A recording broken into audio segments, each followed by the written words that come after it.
Good evening. I'd like to welcome everyone to the Planning and Zoning Commission meeting tonight, August the 4th, 2016. First order of business will be our public hearings, and our first public hearing will be Section 425 sign regulations. Jack, you want to talk?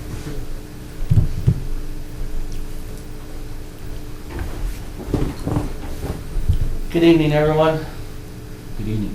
First item we have is the proposed text amendment to Section 425 sign regulations. I'd like to ask to make part of the public hearing record the municipal code by reference, the public hearing notice, and my planning and zoning report. Thank you. Anyone else here speak on that issue? Hearing none, we'll close that public hearing and open up our last public hearing for this evening. Section 400.070, adoption of the comprehensive plan. This is the second item we have, ADM 83. That's the proposed adoption of the comprehensive plan. I'd like to make part of the public hearing record the municipal code by reference, our planning and zoning report, the public hearing notice. And Ms. Lisa Briscoe from Vireo is here to present this later on in the meeting. Okay. Thank you, Jack. Anyone else to speak tonight on that public hearing? Hearing none, we'll close.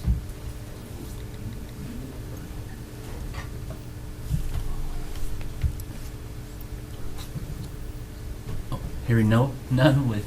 We can't hear you though. Okay, I thought you were coming on up. Sorry. No. Just here to listen. Okay, thank you.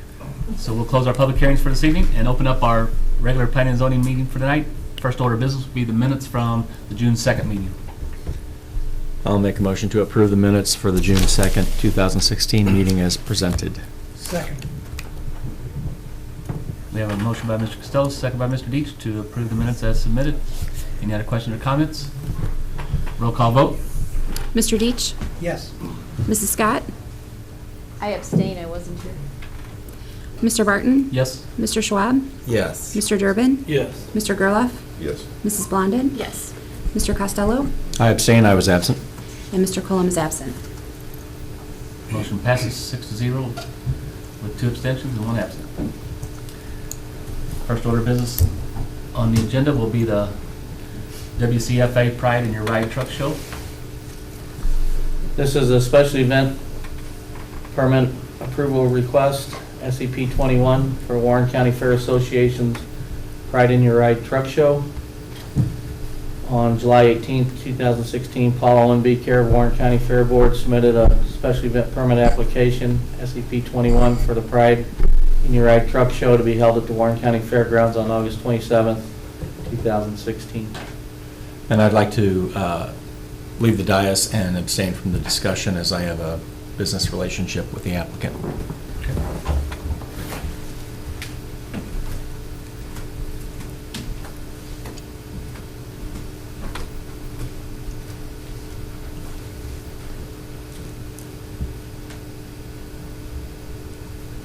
It's basically the same thing they've done last year. Last time. Yeah.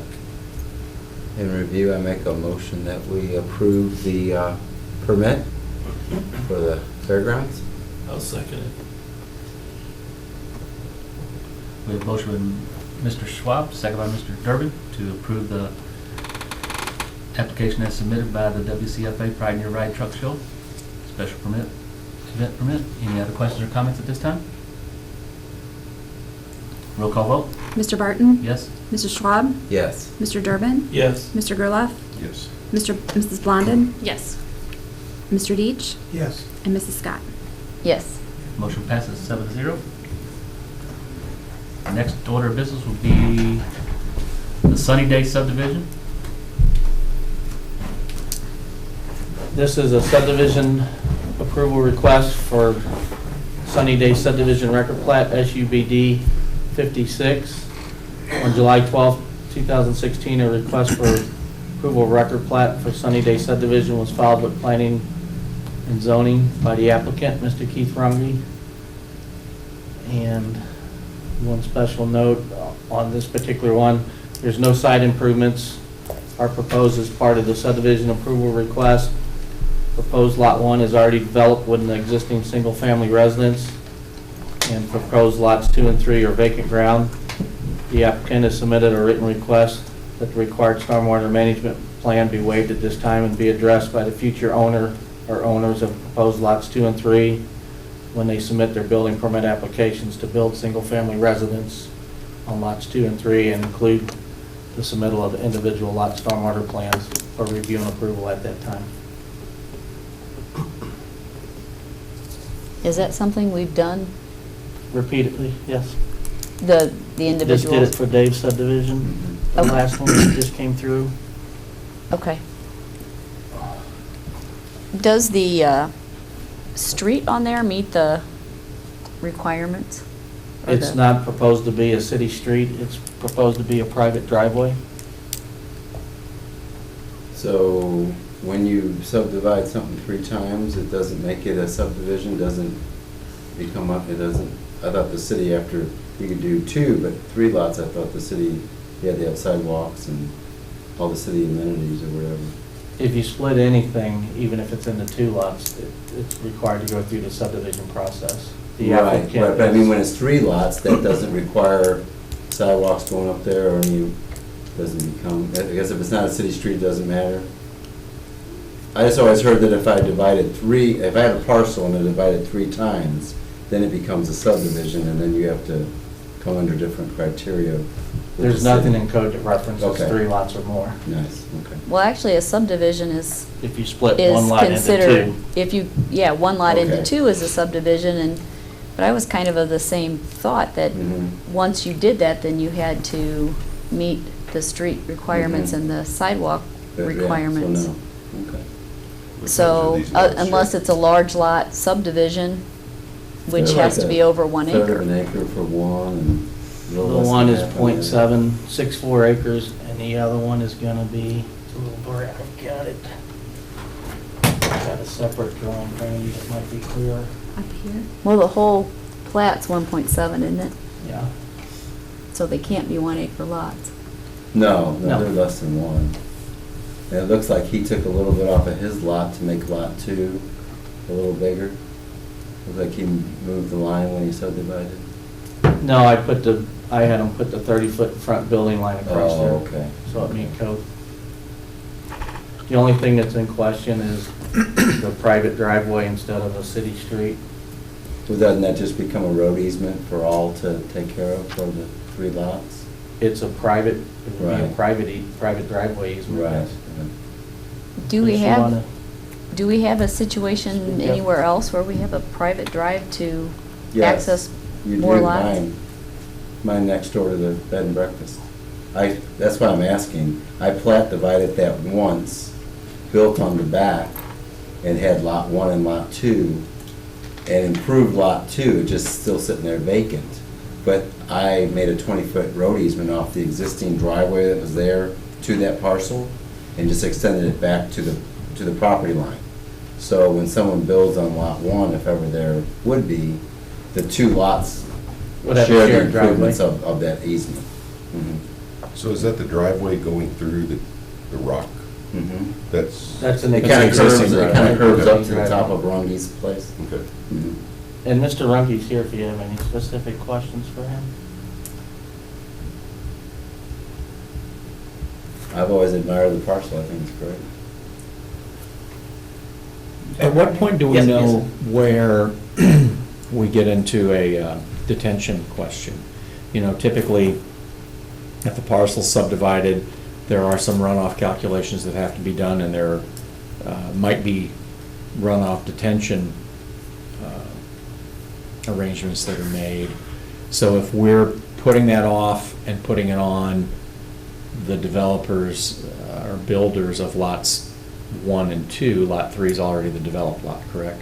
No, Lot- 1 is lot developed, one's 2 and developed. 3 is Okay, so- vacant ground. So if lot 1 is already developed and we're gonna put it on now lot 2 and lot 3 to account for that, how, They would submit an individual lot stormwater plan. and if detention were necessary, you know, typically in a subdivision process, that's done in a specific area to collect from the entire development. So I don't think we would be in a situation to have separate detention locations on both additional lots, but we need to at least answer that question, I think. Well, the parcels are just vacant lots, they're just grass right It's now. just grass right Right, but the runoff question comes in when you develop and you When add they dig hard the ground, surface. exactly. Well, you add hard surface road, you add hard surface driveway, you add roof space, and so you increase the runoff. So there is a calculation that needs to be made, and,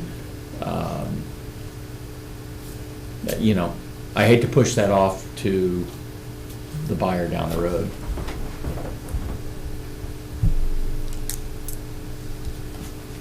I'm just asking, because I know it's not something we normally let slide on larger developments. We have to account for it.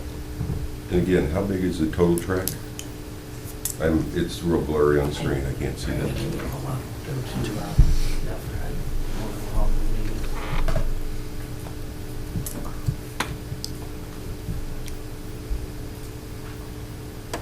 You were right there.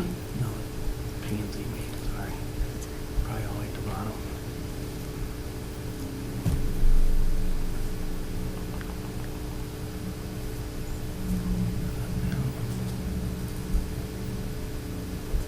Right here, that one.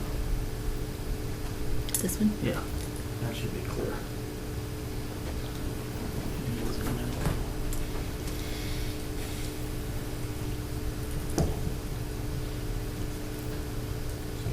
Pull it up a little. Yeah, A little over 1.5 acres. Yeah. Lot 2 will end up being .37 acres, and Lot 3 will end up being .64 acres. And it's Zoom out. different I than a don't know if subdivision. it's got the entire plat. A small lot subdivision. If you go through the detention calculations, what little extra runoff you would add with the roof and the driveways would be, And there is an existing individual lot stormwater requirements per code, but if you want request So- the applicant to do a stormwater plan on this, that's up to you guys.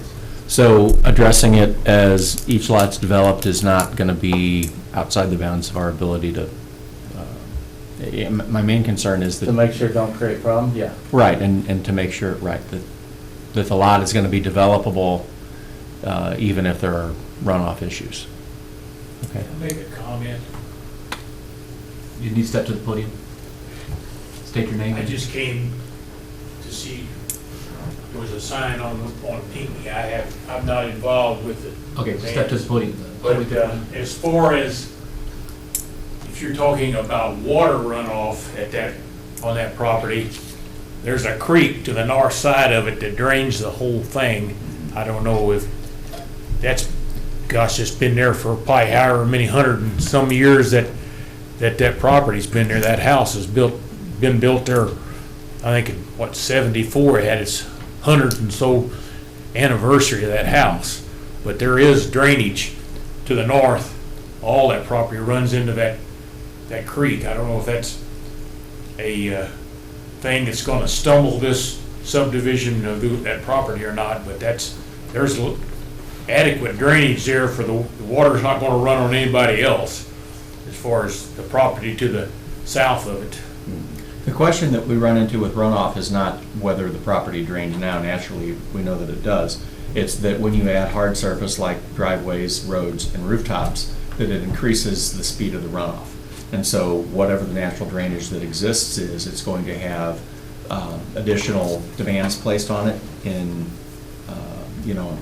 a 20-year storm, a 100-year storm, whatever. And so the stormwater review is intended to try and mitigate that so that the additional hard surface is not going to put that water burden on somebody downstream. But if you look at the driveway that comes down, it comes down to Pinckney.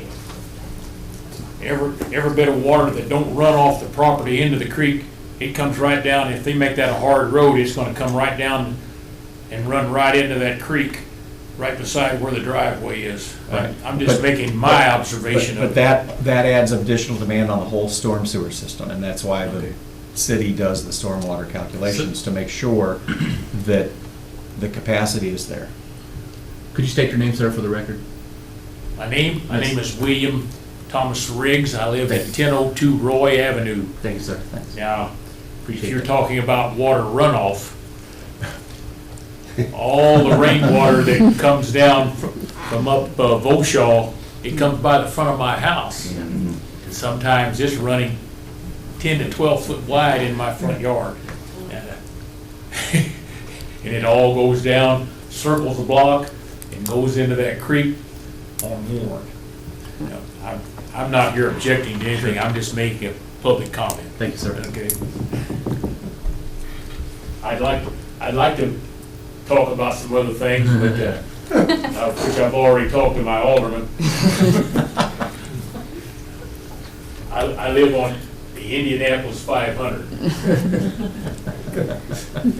So this is gonna be developed for basically three, on lot one, there's already a house existing, correct? And lot 2 and 3 would be individual houses. Yeah, Mr. Rungy, you want to let him ask you specifics? While he's, did you have a specific question on that? He's Well, asking I'll how it's wait. going to be developed, he's Yeah, the yeah. owner. Okay. He's Right. going to What's be, the question? Can you state your right name, now, sir? My name's Keith Rungy. Thank you, ma'am. lot 1, that's developed, that already has a house on it, and it's gonna be, remain the same, correct? Yeah. And lot 2 and 3 would just be 2 additional single-family lots, or is it a possibility of subdividing into a number of lots? We're subdividing it to 2 more lots 2 lots, okay. that, I mean, they can be built on down the road whenever, or, Okay, I mean, there's no plan set in stone. okay. I would say, just adding a lot, a larger tract of land, I've run through calculations many years ago, the additional water runoff is gonna be negligible. You know, for now, if you put 5 lots on there with paved driveways, it would have a drastic impact. The only thing I would wanna look, and I lived on Roy Avenue for a number of years, there's a lot of water comes through there that we would need to look at something to provide storm sewers to catch the water before it hit Pinckney Street. Would be my concern. and if they were ever to divide them lots again, they'd have to come through the subdivision Correct. process. So Yeah, this, correct. this particular request is to split that one lot into the 3 as shown, not a future. Lot 2 couldn't be redivided because it's already, 8,400 square feet, I believe, is the minimum. Yes. So at 16,175, if I'm reading that right, you couldn't get 2 8,400 square foot lots there. Lot 3 could be redivided into potentially 3 additional lots. In which case the driveway might be an issue. Right, and the creek's right on the other side. And I believe the reason the driveway's as is, because it would come into effect with the creek if you tried to move it north, is that correct? I didn't look into moving the driveway. Yeah, that's- No need to move the driveway. That's just the original driveway back to your house. Yeah. I would say my concern would be more of the water coming onto Pinckney Street without some type of stormwater collection system. I do have a question for Chris, since he's Yeah. here. Sure. Are we within the bounds of the ordinances to allow a driveway as opposed to a road on a 3-lot, on a subdivision of?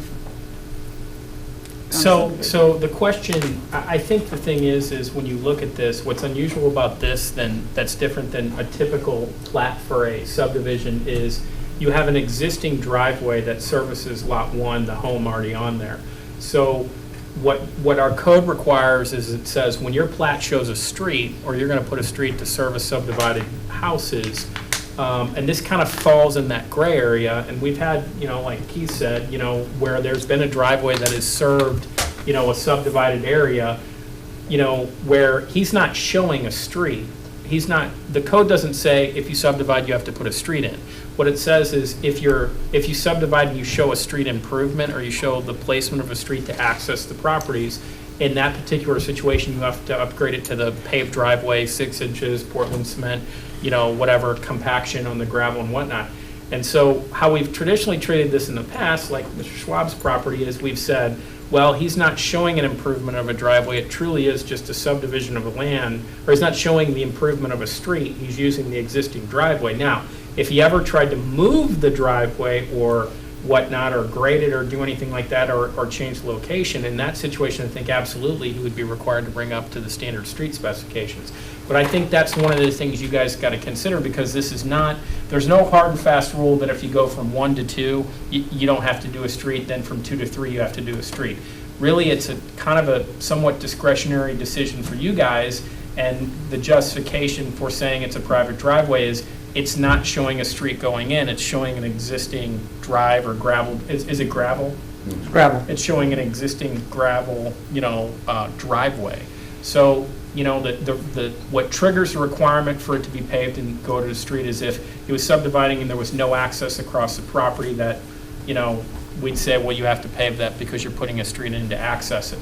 But it's up to you guys. I mean, you do have some concerns, because what if you wanted to put duplexes on each lot, or what if you wanted to do something and then you're servicing more, or you're serving more than single-family residents on 3 lots, which is probably okay with gravel drives, but that's somewhat within your discretion. But we have traditionally looked at this and said, well, there's an access area and an access point. He's not showing placing or putting a street in. He's just going to use the existing ingress and egress, which is a private drive, and accepted that.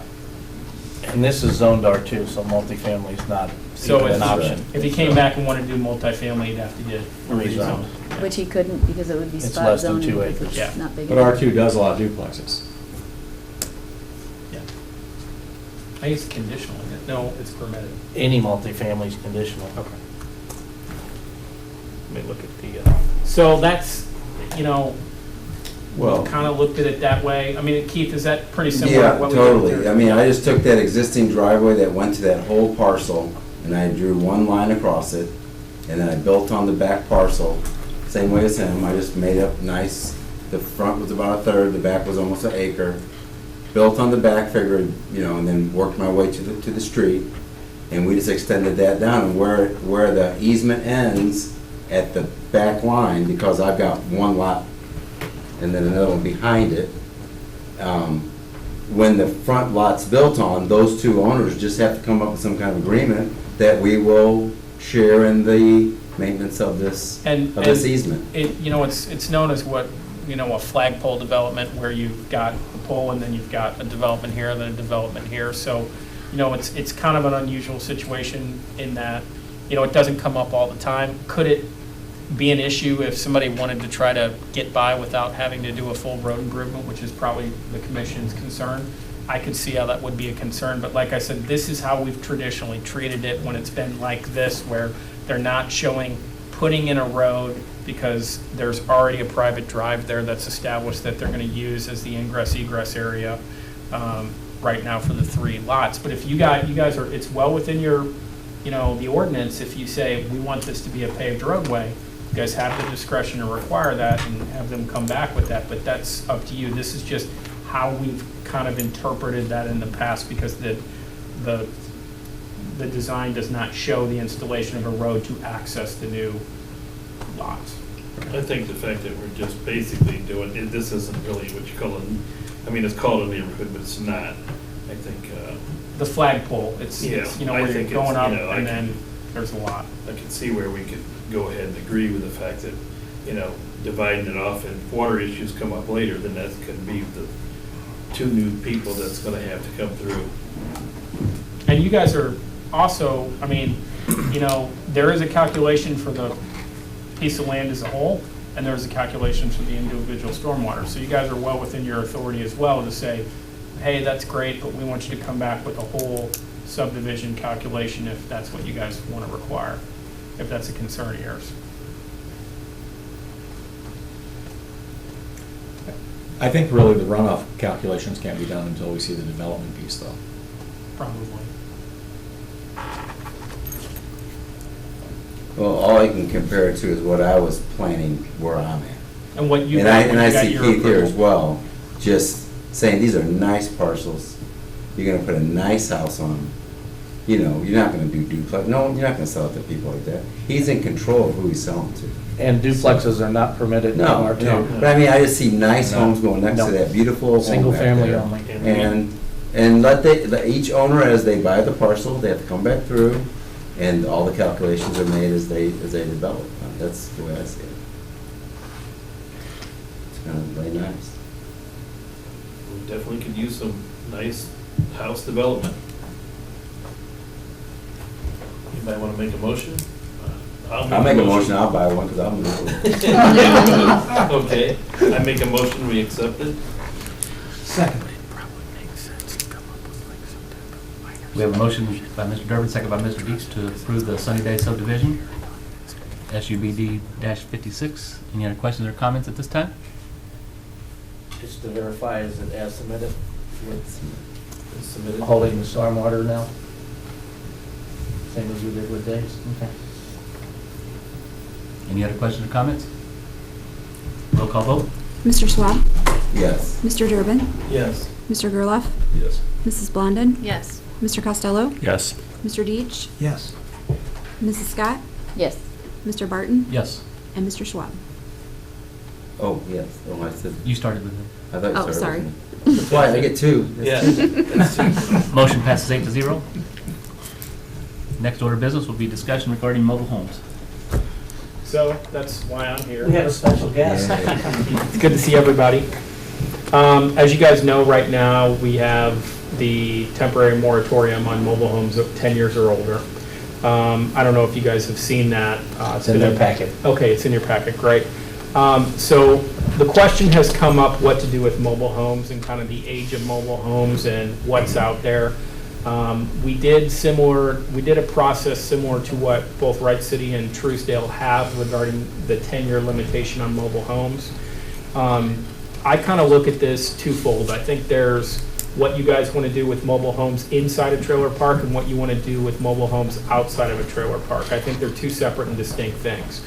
Because you're talking about outside the trailer park, you're talking about on a single-family lot or in a residential lot or whatnot, and it's isolated, it's not in a group of, with a group of other homes. And I think that's a discussion for, do you guys want to, any mobile home located outside of a mobile home park, do you want to require a permanent foundation? Do you want to require certain things on it, maybe different than what's currently required? And I think that's a discussion, we'll kind of set aside for right now, because I think the main concern is, paddock fields type thing, where they're bringing in mobile homes that are 15 to 20 years old, and what is the quality of the housing that is being brought into the city and being provided for citizens in the city. Mobile homes basically are regulated, the construction of them are regulated by the federal government. It's an act that was passed in 1974, and essentially the authority to, promulgate the regulations for the quality standards of the construction of the mobile home comes from the Housing and Urban Development Division of the federal government, HUD.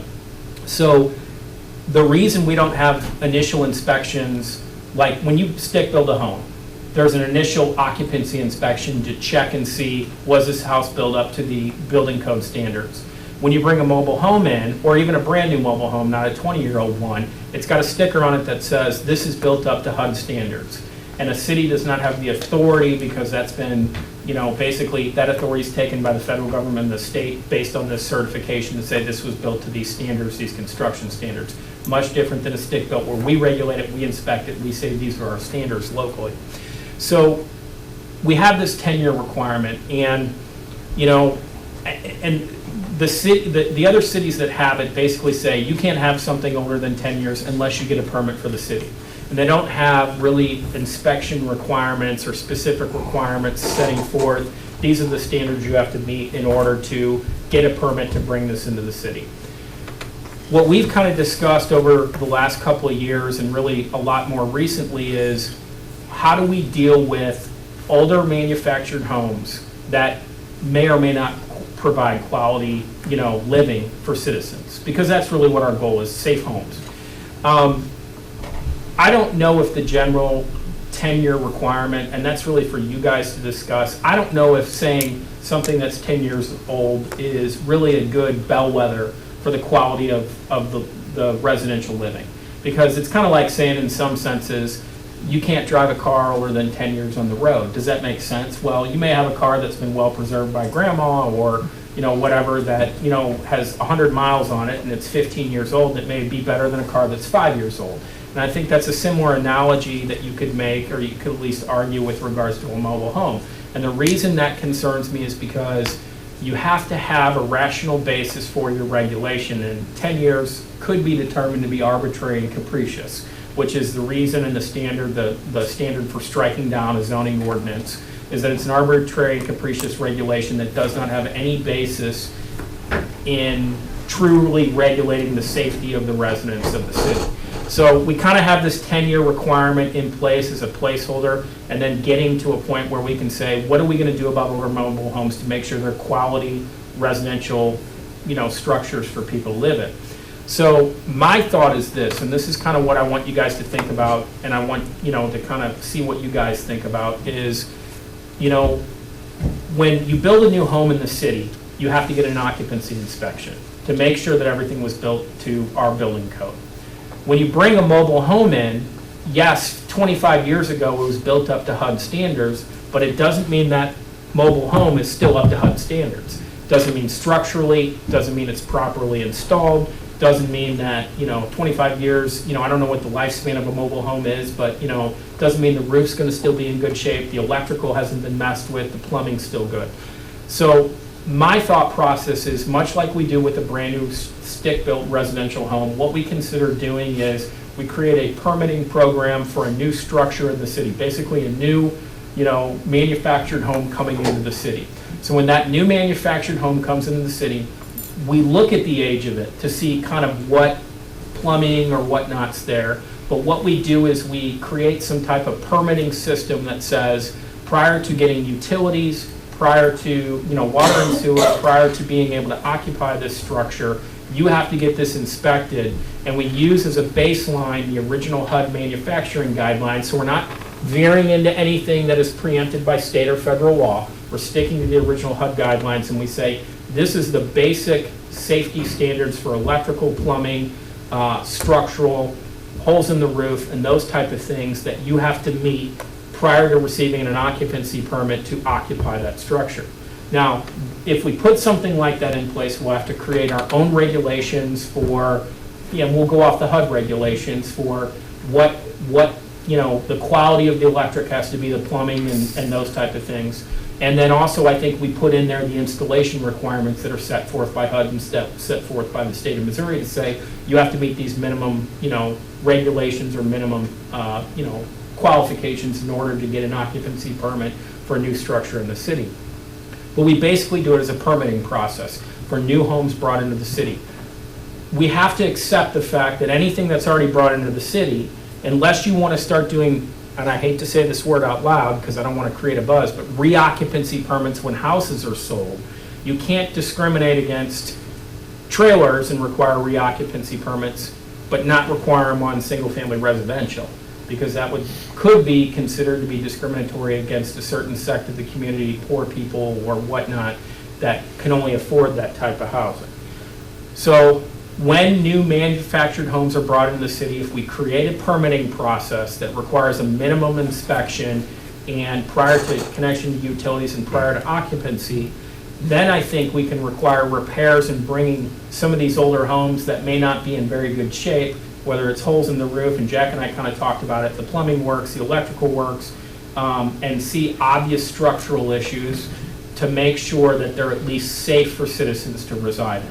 So that's kind of my thought process, to give you something to kind of think about and talk about, and see if you guys want us to move forward on kind of developing these minimum safety regulations that they have to pass or they have to meet prior to an occupancy in the city limits.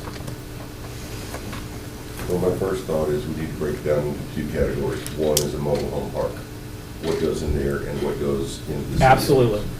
And city, if it's on a city lot, then it needs to be on a foundation that meets all the codes requirements, whether it's crawl space or a basement with egress, ventilation, everything else. Then it becomes a permanent structure. It's no longer personal property, it's real estate property. And that, I mean, Kevin, that's exactly what we thought. We said there's a distinction between the two. I lost the argument in the subdivision I used to live in. I moved out of it because they moved in what I said was a trailer. And they go, no, it's a manufactured home. They kicked it off 2 trailers, they moved in 2 days later. That's a trailer, but I lost that argument that that was a manufactured home. And it took the property values down in the subdivision, so. And I think that would be the justification when you go to stick-built residences, is requiring it to, basically assimilate into the stick-built residence subdivision. And then you talk about inside the mobile home, which is a little bit of a different standard, but I think legally, we can have 2 different standards in that situation. They're actually built stronger than stick-built houses. Well, it's interesting when you really look at the research. research in the manufactured homes, like the quality of them, it's pretty amazing, like how green they are and all this other stuff and how much tighter they are. There's quite a few houses here in town that, if you looked at them, You you're can't a even story and a tell. half. Yeah. And I sold them back in the 90s, I guess. You cannot tell to this day that they're manufactured housing, they were, I guess we call them modular housing mainly because they weren't up to this. They weren't on a chassis. Yeah, they didn't weren't- have the steel frame or the wheels or anything like that. They were just brought up, put up. I said there's like Lake Chateau's got 1 or 2 of them in there, and some of them are like story and a half. And if you didn't know it was, coming on a semi basically, you'd have no clue. And my thought process is, because and I think you're absolutely right, Dan, is when you really look at the modular home stuff, it's actually pretty neat, because you're like, they build it in a controlled environment, they're not building it outside, it doesn't get affected by bugs. There's a lot of really neat things. It's tighter, it's better, arguably better construction, or can be better construction. And I think for right now, we kind of peel out the modular home aspect of it, because I think that's really kind of a hybrid and not really what we're discussing. We're talking about the mobile home that's on a chassis, that's brought in, because right now, the way I understand it, if you bring a mobile home outside of a mobile home park and you put it on a lot in Warrenton, you don't have to take the chassis off. You don't have to put it on a permanent foundation. So that, I think, is something different outside the park. And so you guys are aware, I met with the owner of Paddock, because the owner of Paddock called me and said, I have some real problems with this 10-year requirement. And he said, look, yes, we don't buy the nicest homes, but we try to fix them up. And there's a cost to bringing it in. There's a state certification to get them installed. What we may buy for $3,000 or $4,000 costs us about $15,000 to $18,000 by the time it's installed and ready for somebody to live in. And he said there was a time when you could get a manufacturer of a new mobile home to place it in the park, and they could sell, they would use that as a way to sell it to people. And he said, that's just not what is selling right now out there. What's selling right now is the inexpensive housing. And so his concern, and I think without saying it to, was, he basically said, the 10-year mark is arbitrary. We don't bring anything in newer than 10 years. And I think that's probably your point, Dan. You probably by visual can say anything out there is older than 10 years. But trying to come up with something that really works and something that really addresses the underlying concern of quality housing, that may or may not be low-income housing, but quality housing. I think an inspection program kind of built around these HUD specifications and HUD requirements for the original manufacturer, saying, hey, this was built in 1982 and it had the stamp. Does it still meet that same standard, or can we inspect it to see that it's still safe over time? If we did that, and as these trailers kind of change out, I think could give us the ability to make sure, at least when they're set up in the city, they're going to have some longevity to it, they're going to be safe, they're going to be quality housing opportunities. The only reason I brought up the 10-year thing was because we needed to start somewhere. Well, and that's what the other cities have. When you look at the other cities, and I totally agree with you, and I don't want to get anybody in trouble, but one of the cities they own a trailer park in, and I pointed the ordinance out about the 10-year requirement, and they're like, we've never got a permit. Because, you don't want to create something that's unenforceable. Because right now, how do we know if something's 10 years? Jack, do you know if something's 10 years if they bring it in or older? No. And so that becomes a somewhat difficult thing. Now, we've tied water and sewer to it, and we'll continue to tie the water and sewer installation to it, because that at least gives us, hopefully, an interaction on that particular trailer. But they're willing to work with a program that's an inspection program, because they feel as though, they try to make all those repairs and they try to make it safe. Well, I know there's people, and I'm not going to mention the park name, but there's people that are coming in and they're trying to rent apartments because some of the mobiles that they're actually being tried to buy the places too. They work on a buying program where you pay so much a month. Right. to buy it. The rent And some of them, the quality, there's holes in the floor, there's this and that, and they're not really livable, but the people can't go anywhere else, so they're forced to go and rent or buy these places, you know, so. And inspection would solve the problem, you know, we definitely need to be able to, if the person's moving in there, they need a decent quality home instead of having to worry about mice and rodents and everything else crawling inside the place, so. Yeah, and I think the point is, when it was built 20 years ago, it had the certification sticker and it was livable and it met the specifications. Now, it may not meet the specifications because like anything else, it deteriorates over time. So, you know, their Paddock at least, you know, and that's the one who contacted us because we sent them a letter, all the mobile home parks saying, hey, we're gonna talk about this, let us know. And I think they're the only ones that gave us any feedback or wanted to talk about us, right, Jack?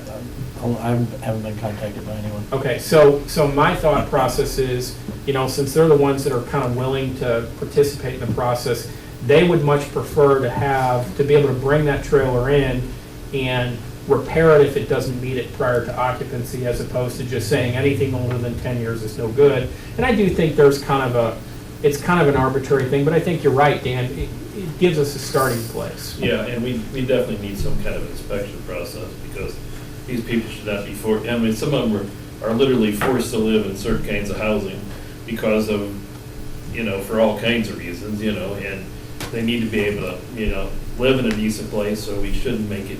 We should make it their people who own them places make sure that they're putting people in a decent house. Putting people in, you know, a trailer that structurally is unsafe, or you know, and at least it gets us inside of the home to see, are there holes in the floor?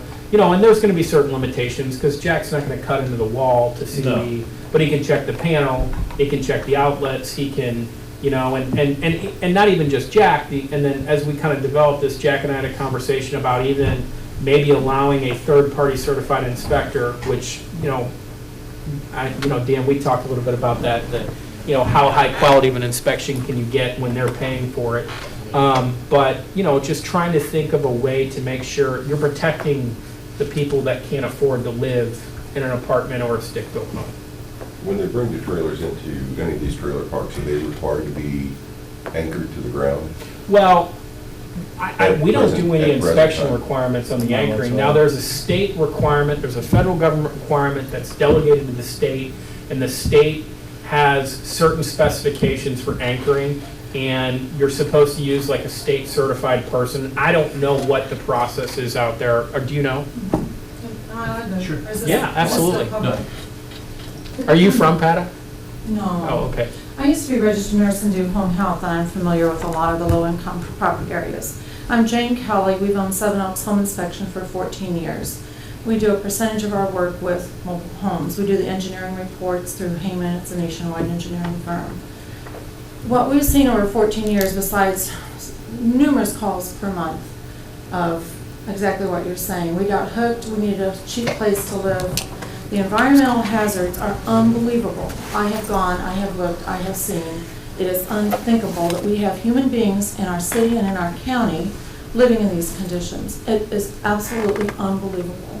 Most of the things that are hard with the mobile homes is they're wet, they're moldy, and unless you do mold testing, you don't always see it. You have to do the indoor and the outdoor. Engineering reports, I mean, they're not even, anyway. I appreciate that the city is looking at attacking this. It is a real problem. It's really, really sad that the poor folks are being taken advantage of, in my opinion. And yes, they do need a place to live. I understand. And I just appreciate that the problem is being addressed. And anything that our company could do to help, we'd be more than willing to share information or whatever. Particularly in the mobile homes, we've seen completely unsafe electrical holes in this is with people living in them. Holes there, non-functioning bathrooms, using the bathroom outside of the mobile home, but yet they're buying it. I don't know who, when we see this kind of stuff, I can talk to about it. I don't know. Sometimes it's not in the city, sometimes it's in the county. We cover 11 counties. We have 7 full-time inspectors. And I'm sure you see the problem that I saw when I researched this is really no government entity municipal or county really has any regulations besides where you can put it. Well, that's not really true. I mean, St. Charles County is a whole different animal. What do you mean? You can't What do even you mean? have a rental home without an inspection. We On a- get on the calls initial- from rentals, not even modular homes, about safety and slump Well, they have boards. a, like, you're But- talking about the reoccupancy permit process? Right. Right. On a rental in See, St. and Charles that's kinda- County, you cannot rent unless it's, and if there's an issue, the landlords have to Required have a to fix it. permit, and so they're called, and, you're accountable then to the government to bring that to their standard for their inspector. Right, So and that's city anytime inspector- somebody new is gonna move into a residence, right? Any rental, Any rental. any rental. Yeah, so, I mean, that's one of the issues that we have is the fact that, it's different for a fourth-class city regarding, there was a challenge to a reoccupancy inspection just on rental properties. So you can't just do it on rental properties, you would have to probably implement it on all properties, and I don't know if we're ready to go down I'm the. sure it'd be very expensive.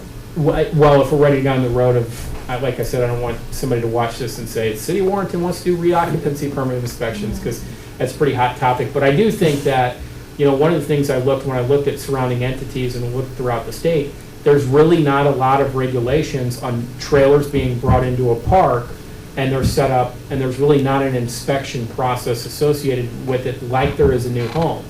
You basically have to create your own standards, and I think a lot of that is kind of some misunderstanding of trailers. And you're right, St. Charles County's got reoccupancy inspections, but that's not something we have within the city. But I think if at least when the trailer is brought in originally, we can do an inspection and permitting process prior to giving them utility service, we can at least make sure that trailer, when it comes in, before it's occupied initially, is going to be a safe place to stay in. It's not going to have holes in the floor. It's not going to be infested with rodents or bugs. It's going to have a working electric. It's going to have toilet and water that works.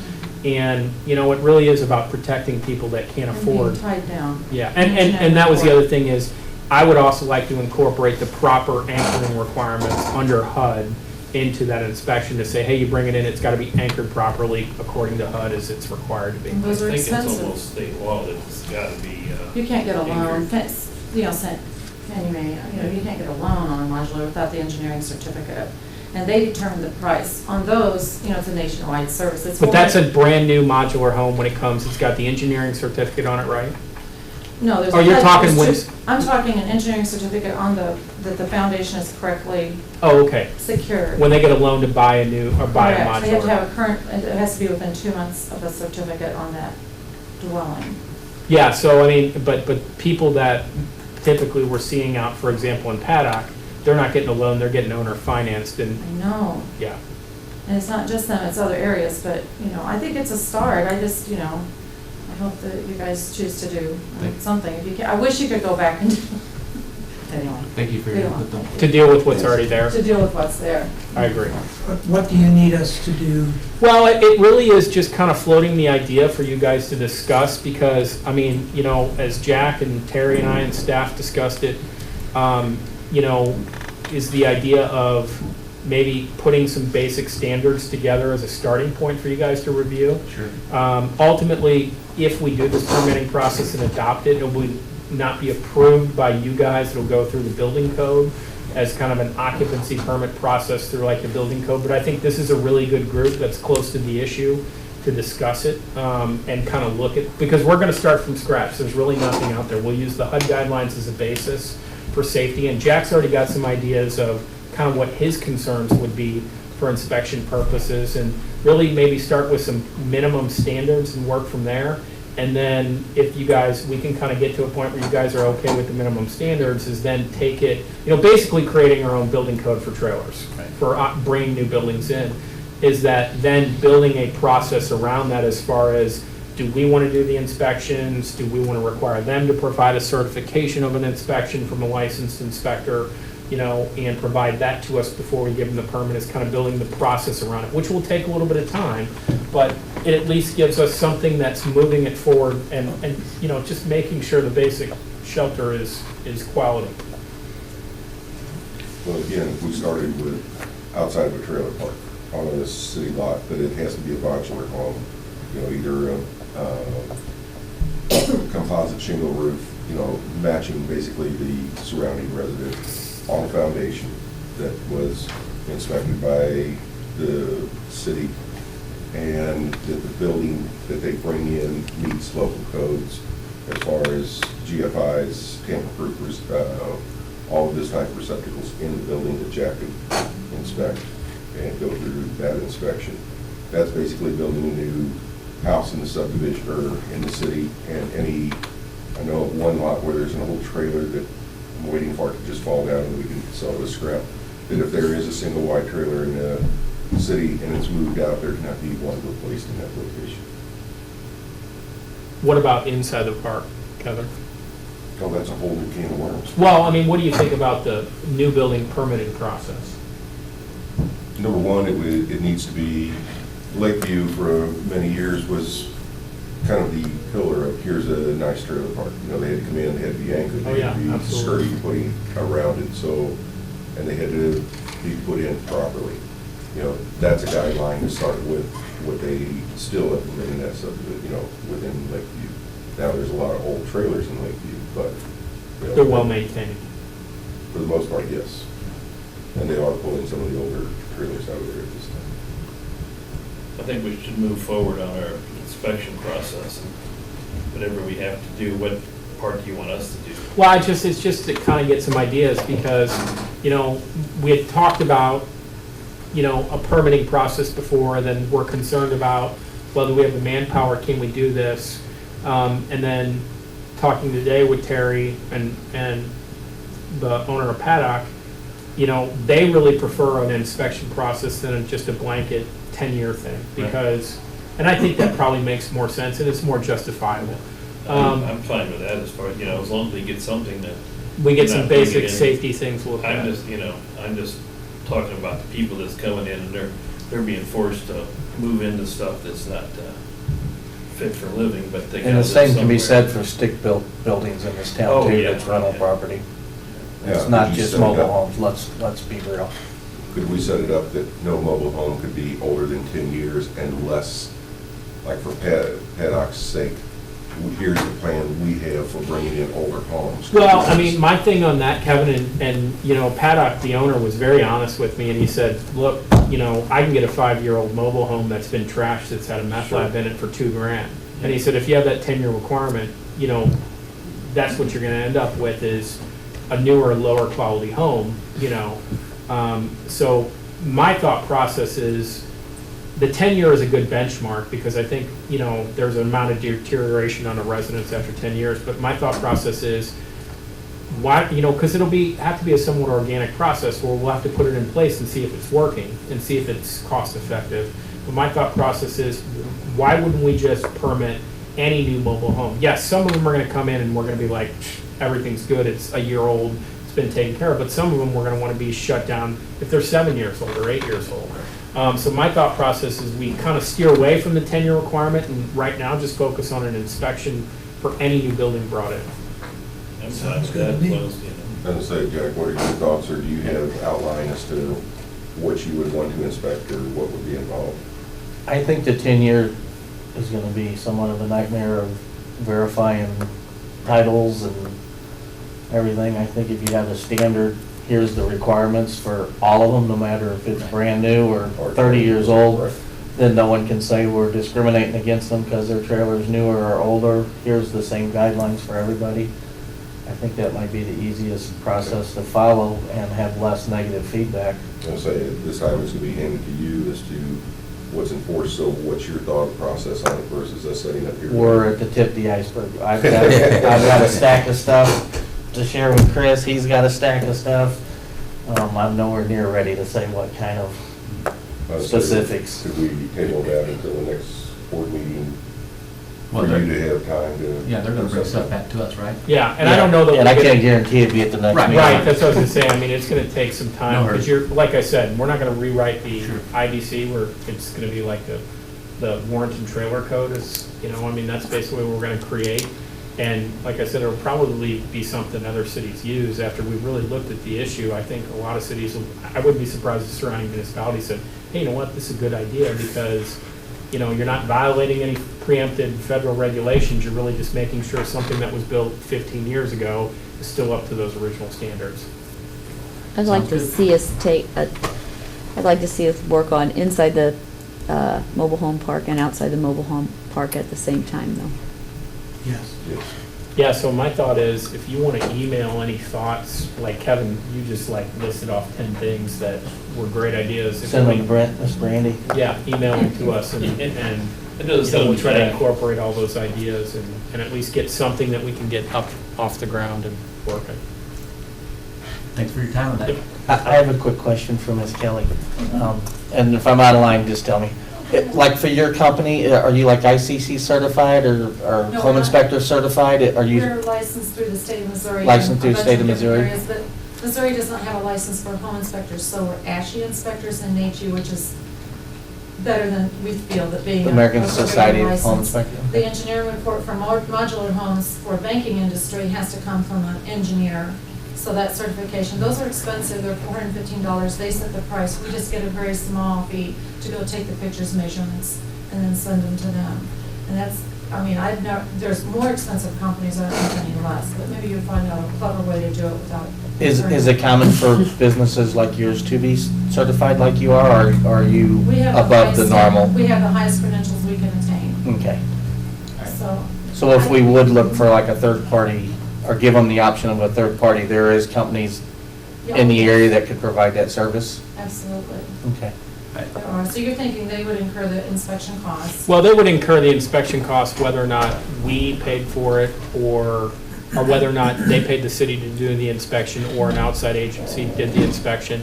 It's just a matter of, putting a permit program in place that's credible, but also trying to make the cost as reasonable as possible because their costs are probably going to be higher with the city than a private company, so trying to strike that balance.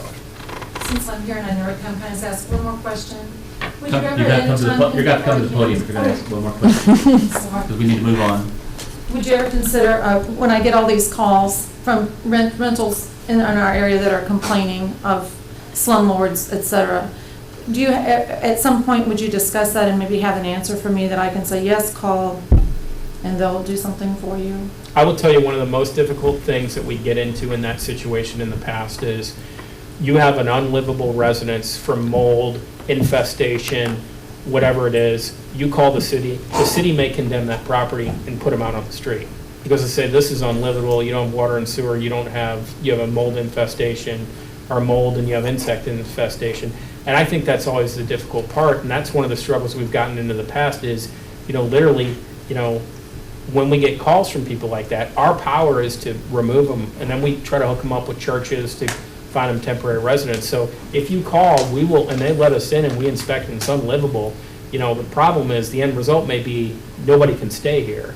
And that's, so you can direct them to the city, but understand, sometimes they get upset because they're like, well, what do you mean? And we're like, well, we can't make the landlord fix this. The only thing we can say is get out and write a ticket to the landlord. So that's one of the difficult problems you get into that situation. And technically, we don't have the authority to go in their house. If they let them in, But I mean, yeah. if somebody calls her and they just call the city and say, If you have a tenant that calls my and house says- is crap, we don't have the right to go in it. Right, unless they let them in. So if the tenant says, come on over, come in and look at this is how we've gotten in this situation in the past. And, we go in there and they don't have running water and running water or toilets, we will condemn the property and say it's unlivable, but then where do they go? That's kind of the catch-22 of it. All right. Let's go ahead and move on then.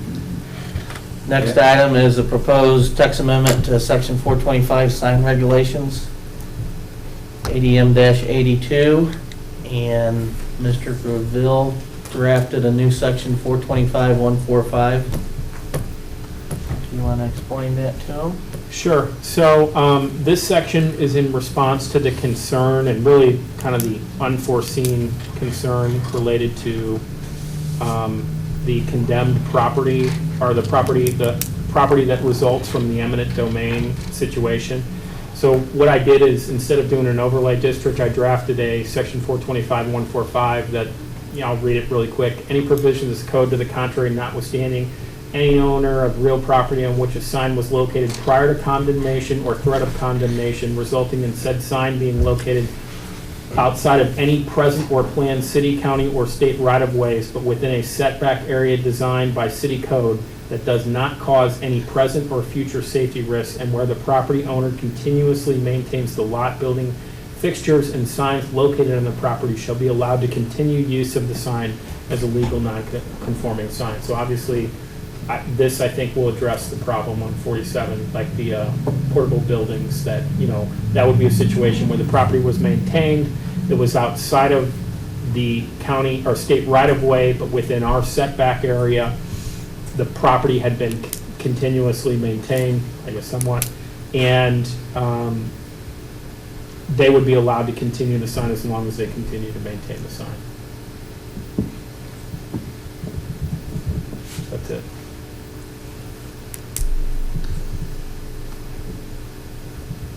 And then paragraph 2 is about the... That's what was already there.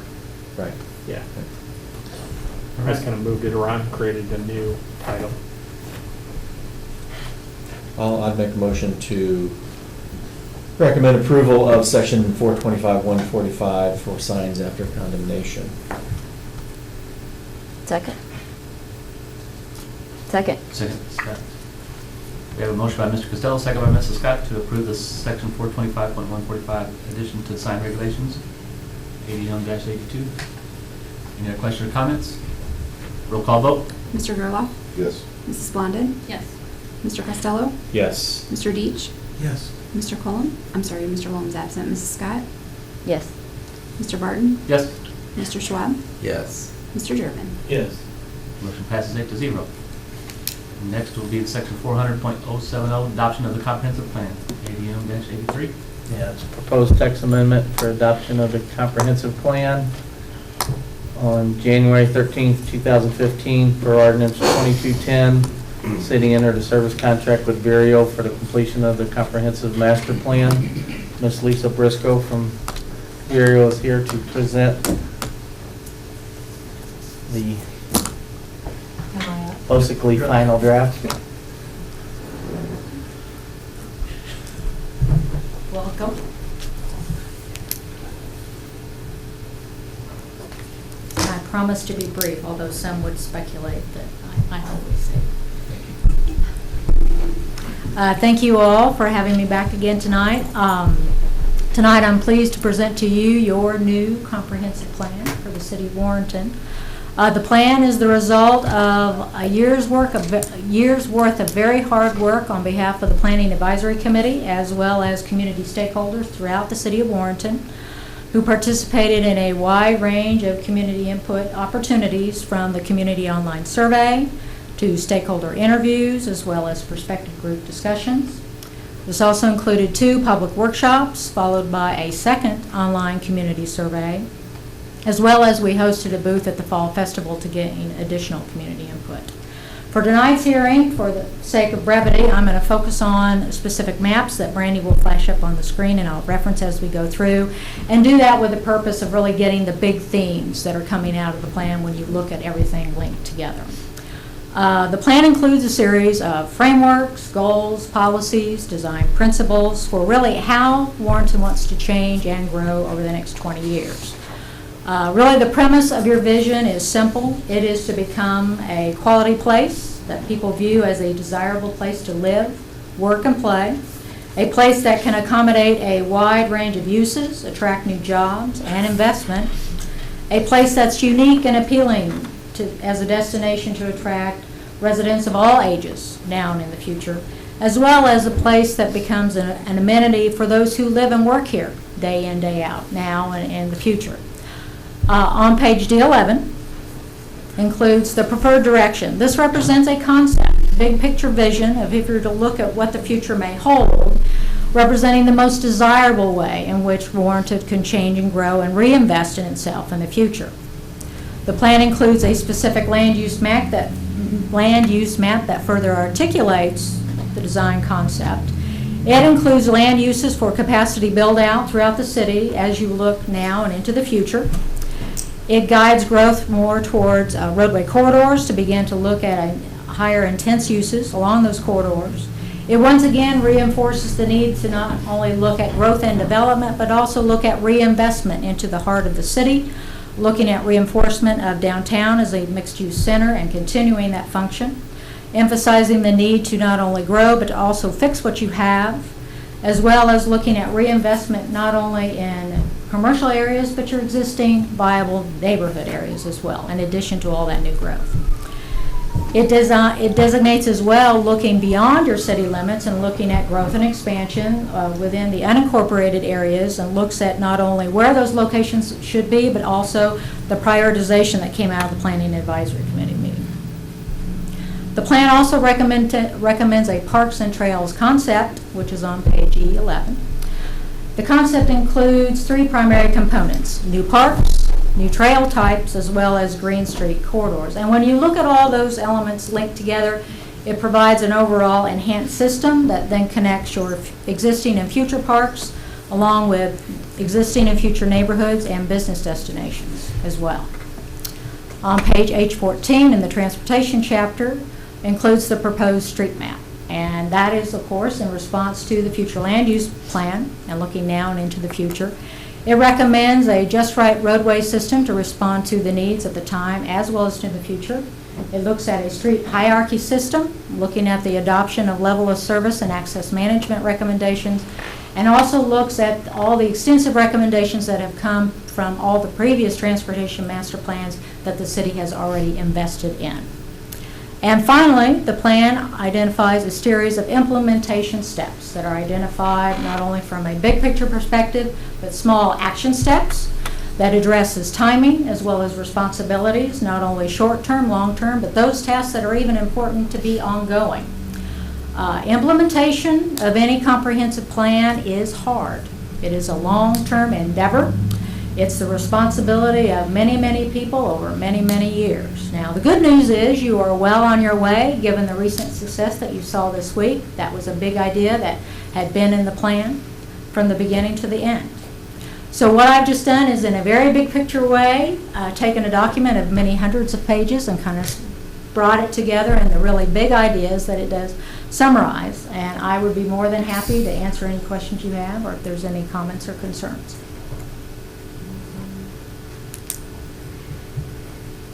Anyone have any questions for Ms. Briscoe?